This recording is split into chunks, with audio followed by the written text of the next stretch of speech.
afternoon, LIU Post. This is your weekly campus news report. I'm Ynner Lagerqvist. And I'm Alexandra Ferragamo. Do you think you could be a star? Are you ready for your 15 minutes of fame? Well, you may have your chance because 435 has released a casting call for students on campus. 435 is a new web series based on a true story which focuses on the lives of 6 inner-city kids who are the first in their families to attend college.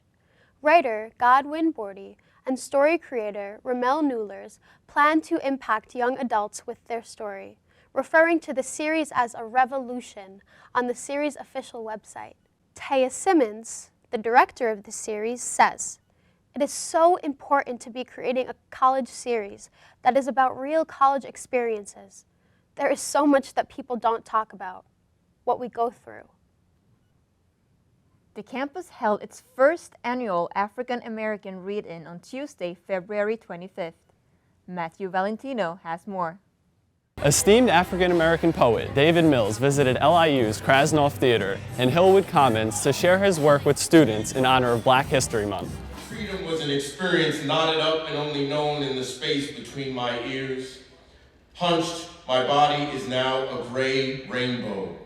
Worthy men, at your feet, I cast nothing but bone and virtue, asking for an allowance from Royal's estate. David has performed his poems on ESPN, RCA Records, and the Central Park Summer Stage. Shout out Professor Digby, who I think just retired. She published a chapbook, and it's poems about slavery in Massachusetts, and I've only read them in one other space, so I said, let me share some of those, and then sort of thinking or looking out at the audience, I was like, maybe read some stuff that's a little more contemporary as well, because a lot of history to take in, so. Copies of David's book were available for purchase at the door.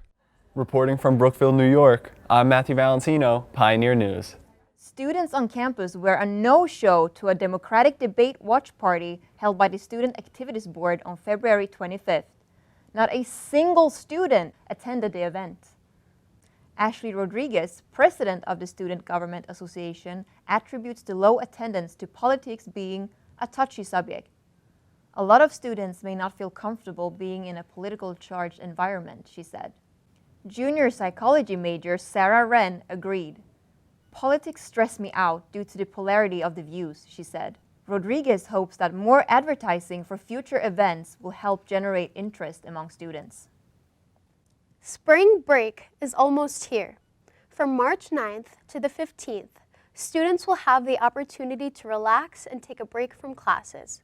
Now, let's go to Travis Fortounas, who will be talking to students and finding out their plans for spring break. I'm here today in Hillwood Commons to find out what students have planned for this well-deserved spring break. My plans for spring break are to hang out with my friends and to relax over the week. We're all going to London. That is such exciting news. What are you guys doing in London? Somebody want to answer? Sure. We're working with the fashion program, and we are consulting with a up-and-coming company, and we're going to go and help him brand and market his company. Very nice, very nice. And it's just you four, or you guys going with a bigger group? A group of 20. Unfortunately, these girls spoke a bit too soon. On Wednesday, Michael Berthel sent out an email alerting students of the potential hazardous effects of traveling to places such as Italy and London. We stopped here at Campus Concierge to ask what's going to remain open and what's going to be closed during this spring break. So the Hillwood Commons will be opened, like the desk right here, from 8 to 3, but Starbucks, Bamboo, and Subway will all be closed, unfortunately. Due to the closing of Hillwood Commons, students are forced to travel outside of school to get their own food. Last year I also stayed here for break because I couldn't afford to go home for spring break and everything was closed again. And being out of state, I don't have a car, so I was stuck here without anything being open, and I had to buy my own groceries and stuff and make all my meals in a microwave because we're not provided kitchenettes. Depending on what students do, it's most important to have fun and stay safe this spring break. That's all the news for today. Reporting live from Hillwood Commons, Travis Fortounas. And now to Andrew Scarpaci with sports this week. Welcome to the LIU Sharks Report. This week in sports news, the wrestling team is competing for the Eastern Intercollegiate Wrestling Association Conference Championship on Friday, March 6th and Saturday, March 7th. Besides winning a conference championship, the athletes can qualify for the NCAA tournament during the days of the competition. This is the Sharks' first season in Division I and the conference, but redshirt freshman McGuire Hurl says that even though we are the newest team, there is no reason we can't hang with some of the best teams in the EIWA. The equestrian team started off their spring season strong on Sunday, February 23rd, in a competition against the Pratt Institute. In the open over fences division, senior Patricia Hessian, junior Mackenzie Ash, and sophomore Grace Titus each took first place in their sections. In the limit over fences phase, sophomore Olivia Butler and freshman Joanna Sabinski and Julia Fredman took first place. The Sharks finished as the High Point team, a 7-year consecutive accomplishment. The team's next competition is against Adelphi University on Sunday, March 8th. Baseball played a 4-game series against Nicholls State University from Friday, February 28th to Sunday, March 1st. Their only win came in Game 2 of the series on Saturday, 3-0.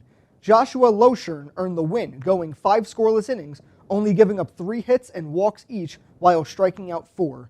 Nick Torres earned the save, pitching the final 2 2/3 innings, only giving up 1 hit, 1 walk, and striking out 2. Shortstop Anthony Warnicki was named NEC Co-Player of the Week, hitting .462 with 3 doubles, 6 runs scored, 4 stolen bases, and posting a .588 on-base percentage in the series. The Sharks play their home opener Thursday, March 5th against St. Peter's University, with games 2 and 3 in the series on Saturday, March 8th and Sunday, March 9th. Women's basketball clinched a spot in the NEC playoffs with a 66-52 win over Wagner College on Saturday, February 29th. It was a back-and-forth game all throughout the first half, but the Sharks went on a 25-0 run to open up the second half and did not look back. Sophomore Shyla Sanford led the team with 14 points, which was a career high.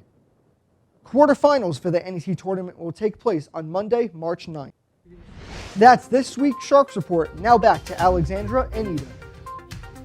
That's all the news we have for today, but we'll be back after spring break covering all the top stories around campus. I'm Ynner Lagerqvist. And I'm Alexandra Ferragamo. Have a great day, and we'll see you in 2 weeks.